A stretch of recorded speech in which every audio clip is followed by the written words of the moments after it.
watch those together. I could help him with his math when he had time for that, but he could watch a video multiple times, and if for some reason things still weren't clear, he and his peers were able to comment on these videos and share this and figure out things with each other, or his teacher would be able to look at them the next day when they came in, he could answer their questions directly, and as a result, I've just seen his grades keep going up and up and up. We still have room for improvement, of course, there's always room for improvement, but they're going there, and I'm really, really proud. I also feel like I really owe the library staff a lot of gratitude because my son has found a second home there. I'm not always at home when he comes after school, so he's able to stay there and work with his anime club. And working with book pals has just increased his love for reading, and which is I've also seen improvement in his ability to read. So the library has just given me a lot of peace of mind in regards to how my son was doing and how he's doing now. So I just want to thank them, and that's why I'm here speaking to you, because I want the board to realize how much they have added to my life and to my son's life. So thank you. My name is Kara Williams, and like Heidi, I'm also a parent who goes to Don Hammerley Middle School. And before he became involved with the library, he was very, very shy, had a lot of difficulty connecting with his peers, and just didn't really know how to talk to anybody. Consequently, because of this, in Ms. Garcia's class, before implementing the VoiceThread technology, he often wouldn't speak up in class and wouldn't have an opportunity to gain participation points. So he wasn't doing as well in classes as he could have been, but through VoiceThread and the opportunity to participate through text comments instead of having to speak out loud, he was really able to take the time that he needed to think about what he was going to say and was able to make it work for him.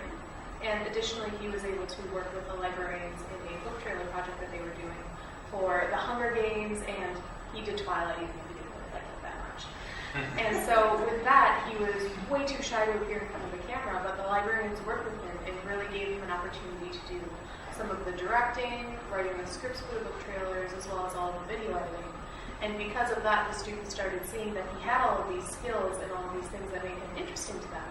So he started making more connections and eventually started petitioning the librarians for programs like Anime Chat Plays, and really was able to find his home in the place that he felt like he belonged in the library. And I'm not going to lie, it makes me very happy because who doesn't love to see their child succeed? And additionally, I feel like it's a really great thing that he could start putting on college applications because it's never too early to start thinking about that. So I think that the librarians have really just helped my son grow in a way that wasn't necessarily present before, and I cannot possibly thank them enough for that. I'm Matthew, and I'm a student, and I'm in class with Heidi and Kara's sons.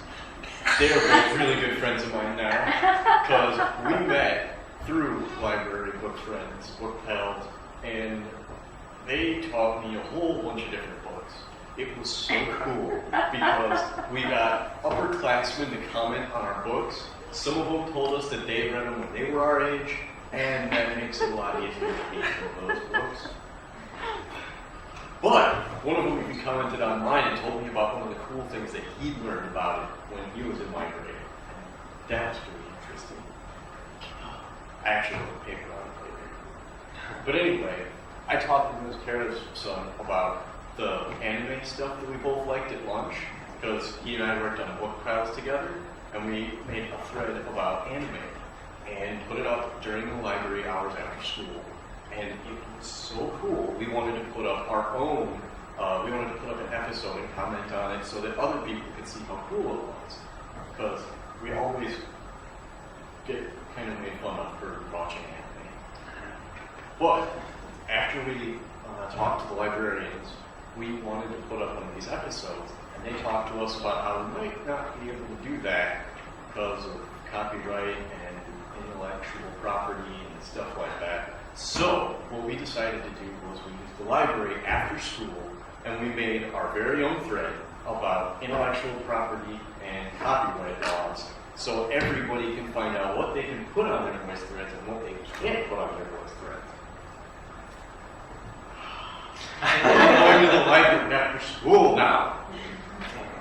When Matthew grows up, he's going to be a copyright lawyer. Okay, good evening. I'm Deborah Brunello. I'm a 12-year involved school board meetings mostly. When I learned my librarian coming to do her assessment here, I asked if I could come up here and speak. This was a staff development proposal that was brought to me first, and then we brought it to the school board, and it was accepted, and I'm so glad. It's resulted in achievements beyond my wildest expectations. The introduction of VoiceThread to our classrooms and instructors created a frenzy of activity, a learning activity. The makerspace that this technology created surpassed our goals of collaboration from just the 2 6th grades incorporating all the grade levels. We witnessed an overwhelming interest in collaboration, research, reading, information, sharing, and creativity, resulting in the district surpassing the grade level benchmarks laid out in the standards for the 21st century learning. The tool has motivated our students to interact and learn from each other, decipher information, gather from diverse sources and from each other to broaden their understanding. Taking advice from the Illinois School Library Media Program Guidelines. Can you go back to the slide, please? My staff used Trails, tools for real-time assessment of information literacy skills, which is a free assessment tool available to them. And this allows them to assess the skills based on grade level standards to identify the strengths and weaknesses in our students and their information-seeking skills. The assessment tools and statistics demonstrated the rising trend in our reading comprehension scores, in our research and our writing and our science.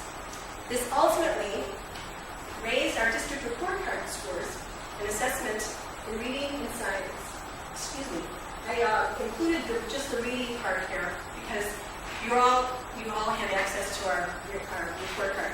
The examples of the reading scores shown here from the yellow from last year to this year, with just the half a year that we used this thread, rose in the 6th grade from 90.9 to 91.8, and in 8th grade from 91.3 to 94.3.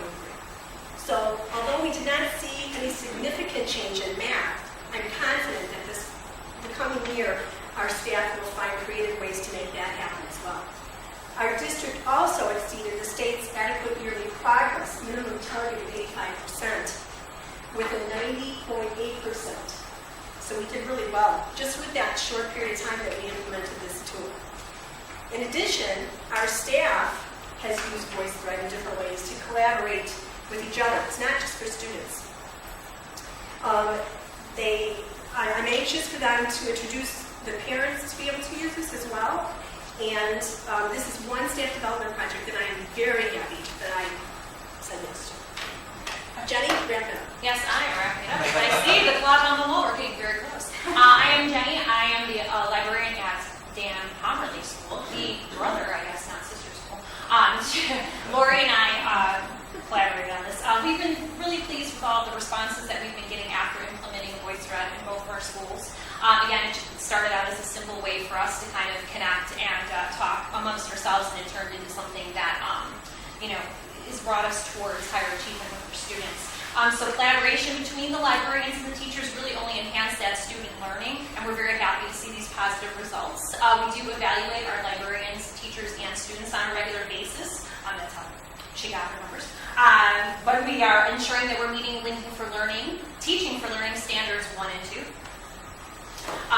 Evidence of the fulfillment of these guidelines is demonstrated by using a variety of tools. Our librarians are assessed to make sure they're utilizing, sorry, I'm trying to speak up, the standards ISAIL.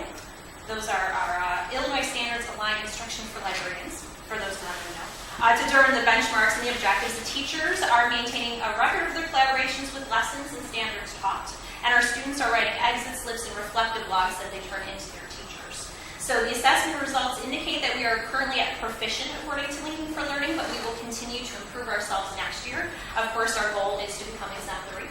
Our plans to make sure that happens is to make sure we have full access to current technologies, but emerging technologies as well. We're going to be aiming for full participation in collaborative learning experiences, and we also want to see state standards being fully integrated into the curriculum. So we're obviously looking forward to the future of this program. We really feel that the per capita grant we received this year helped us achieve our immediate goal of providing more opportunities in technology and collaborative partnerships between our students. So again, we were able to give them the necessary tools, the time to collaborate with each other. and also allow them to collaborate across the district. Okay. So Thank we you. want to thank you very much for Thank this you very much. opportunity.